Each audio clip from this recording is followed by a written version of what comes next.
Priorité au direct, Jean-Louis Gasset est avec nous en direct de Palo Alto, en Californie. Vous avez dirigé Apple France pendant 9 ans, entre 1981 et 90, et vous vivez à 2 blocs de la maison de Steve Jobs. Que ressentez-vous ce matin, monsieur Gasset? Écoutez, comme tout le monde, comme tous mes amis de la Silicon Valley, nous sommes très tristes parce que, qu'est-ce que vous voulez que je vous dise, il y a une lumière qui s'est éteinte. Qu'est-ce que vous voulez que je vous dise? Steve Jobs, c'est quelqu'un qui a illuminé l'industrie. Au lieu de faire des boîtes beiges et des produits standards, il s'est acharné à faire des produits différents. Hein, souvenez-vous de son slogan quand il est revenu aux affaires, Think different, pensez différemment. Il a une passion pour l'esthétique, pour l'humanisation de l'informatique, pour les médias, pour les médias numériques et plus récemment pour le mobile. Et regardez, en 4 ans, Apple, qui n'était pas dans le mobile du tout, en 2007, 4 ans plus tard, Apple fait 70 milliards de chiffre d'affaires dans le mobile. On n'a jamais vu une entreprise comme Apple et un chef d'entreprise comme Steve Jobs.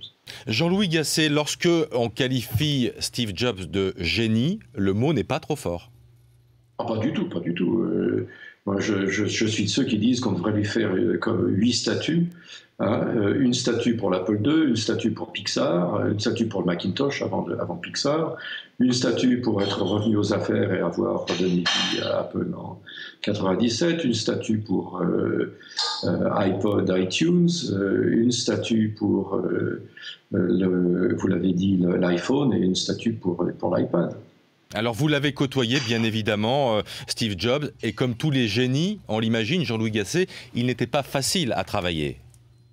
Non, mais ça c'est très bien. Je veux dire, tous les génies, ou la plupart des génies sont des gens difficiles parce que Steve Jobs, j'ose à peine employer le passé, Steve Jobs avait un animal en lui qui lui faisait voir des choses. Alors en 85, cet animal l'a jeté par terre, il s'est relevé et 12 ans plus tard, il avait appris à chevaucher cet animal et il est revenu aux affaires et il a fait d'Apple la société qu'on connaît maintenant.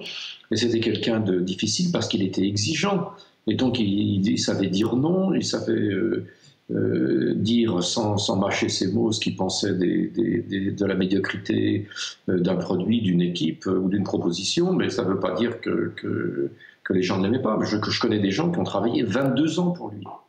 Vous l'aviez vu récemment, Steve Jobs? Non, la dernière fois qu'on l'a vu en public, ça a été au mois de juin, comme le disait le sujet que vous avez passé avant cette entrevue.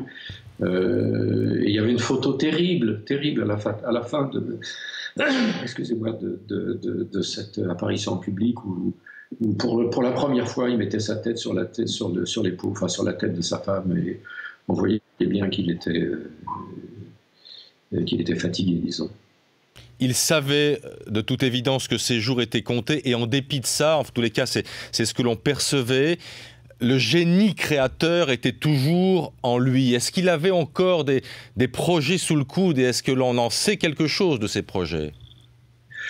Écoutez, vous savez, Apple est une société qui garde ses secrets de très près, donc je ne crois pas que ça soit possible de trop spéculer, mais on peut imaginer ou espérer, en tout cas, enfin, personnellement j'espère on va voir des choses du côté de la télévision. Mon grand espoir, c'est que Apple sorte une nouvelle version d'Apple TV qui avale le convertisseur pour qu'on n'ait plus qu'une seule boîte.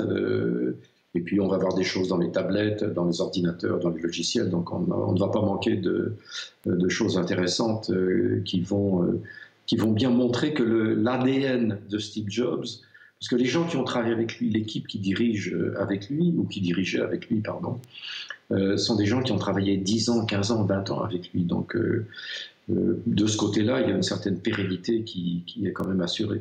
À vous écouter, on n'est donc pas inquiet, en tous les cas à moyen court terme, pour l'avenir d'Apple, comme certains le disent par ailleurs.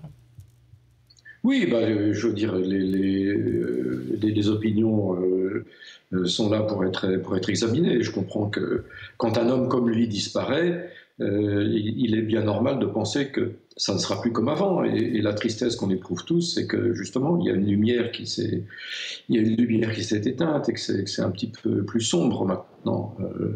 Mais il y a de très bonnes équipes et je pense que ils ont tous à cœur de montrer que les enseignements de celui qu'on appelait gentiment le grand timonier, que les enseignements du grand timonier ne sont pas perdus. Merci infiniment Jean-Louis Gasset d'avoir été en direct avec nous ce matin sur BFM TV. Merci beaucoup.